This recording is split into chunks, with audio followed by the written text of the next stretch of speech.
How do you plan a more socially just city? What are the things that you need to consider? Who are the people that need to be involved? This is what we set out to clarify with our rubric.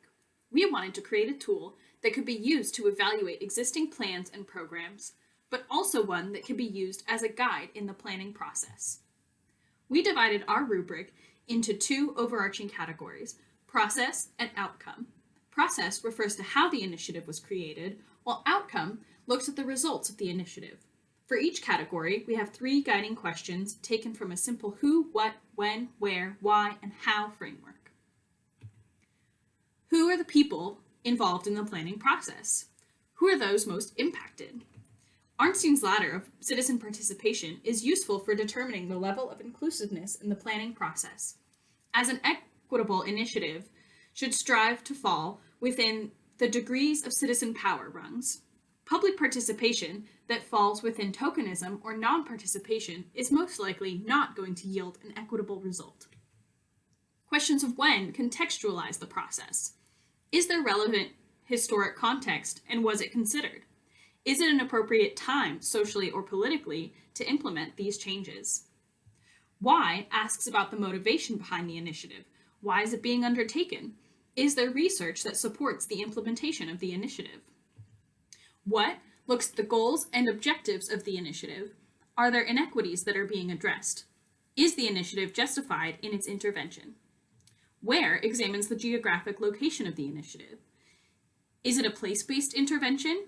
How was the target area selected? And is it being implemented in the communities that need it most?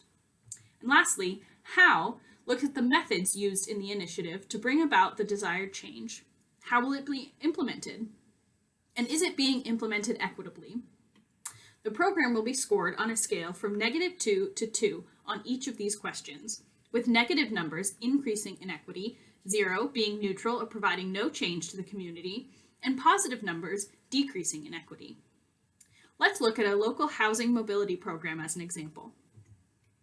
Move to Prosper is a nonprofit program that addresses economic segregation by subsidizing housing costs in areas of opportunity as defined by social school systems and job opportunities. Eligible participants include low-income, single, female-headed households with children under age 13. Rents are subsidized to address affordability, and all participants are paired with a life coach for additional support. First, some background on Columbus, Ohio. It is the second most economically segregated city in the United States as a result of myriad and current and historic policies. Now let's apply the rubric and see how it fares. Who? Move to Prosper can be considered in partnership with participants, as they are able to selectively participate and shape their individual experience, placing it in the citizen power rungs of Rnsteins' ladder.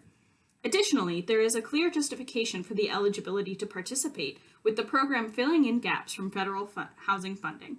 Score 1. When? While the program does not address the historical structures that have created inequities, it does create opportunity within the current political climate, making it a timely intervention. This is an intervention that serves immediate needs for families, while long-term change will take more time. Score 1.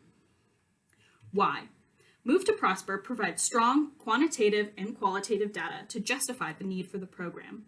The impact of housing quality and affordability on physical and mental health outcomes, as well as the connection to accessing quality employment and educational opportunities, are driving factors behind the program. Score 2. What? Equity is embedded in the program's mission as it seeks to improve the life outcomes for single mothers and their children. Based on the annual program evaluations, the outcomes of the program have increased equity among the participants through access to better job opportunities, improvements to physical and mental health for children and parents, and children's academic improvement and personal growth. Importantly, through program support, participants were resilient during the COVID-19 pandemic. Score 2. Where? Move to Prosper is a people-based rather than a place-based program. While the program benefits individual participants in a manner that is more immediate than transforming a place, it does not contend with the structures that perpetuate inequalities in the places that participants move away from, nor does the program seek to make improvements in disinvested locations, which would benefit a larger number of people. However, the program is relevant in the highly segregated city of Columbus. The Move to Prosper program could consider partnership with place-based initiatives such as Celebrate 1. Score 0. And lastly, how?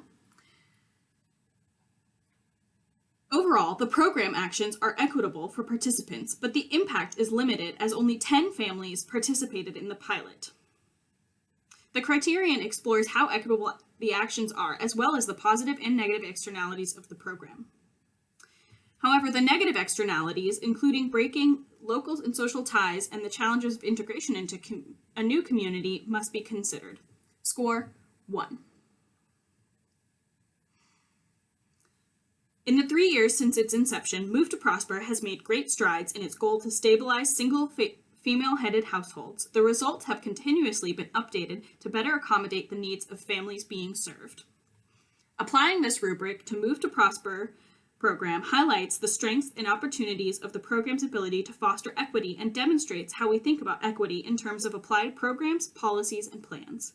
This rubric could provide a framework for creating an equitable planning initiatives, changing how we approach achieving more just and equitable communities for all.